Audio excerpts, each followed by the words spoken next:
Wai ka bani abu gida gida. Kai ke wallahi. Ka kuma kan dujiya. Assalamu alaikum mutanen Najeriya da jihar Kano gaba daya.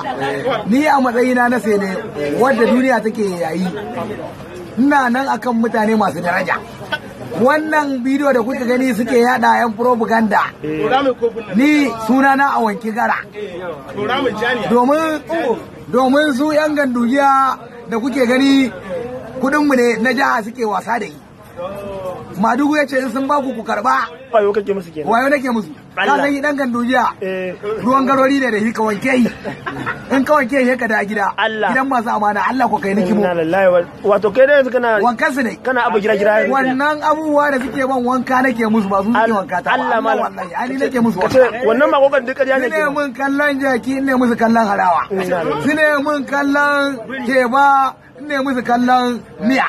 Su ne mun kallon buri ne musu kallon ayaba. Ba haka ba gwamnatin cuwa-cuwa ba kenan. Ina ba na mun da madagwale ce mu tafi gida nace ai da zo kenan wata yariya ta ce this one name nace my name is ya girgigo a duniya amma yanzu a lahira ya abin da kika ce Allah ni na ta aljanna ce wai da an ce ga yaji faro ma ne da hara ne wai da an ce ka yaji ka bar kungosi a ni ma a jawar na ce yaji ni ma nace to ni ma wurin dokai na koma ga dujiya sati na ɗaya da murawa na juba da na da gida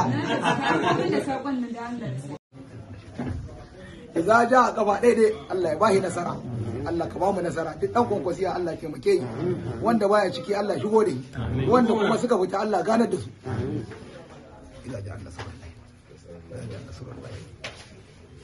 a karanci fatiha da salatul fati abinda muka sa a gaba na alkhairi Allah ka idda mana dukkan shari Allah kare mu dukkan abinda ba alkhairi bane Allah karka dora mu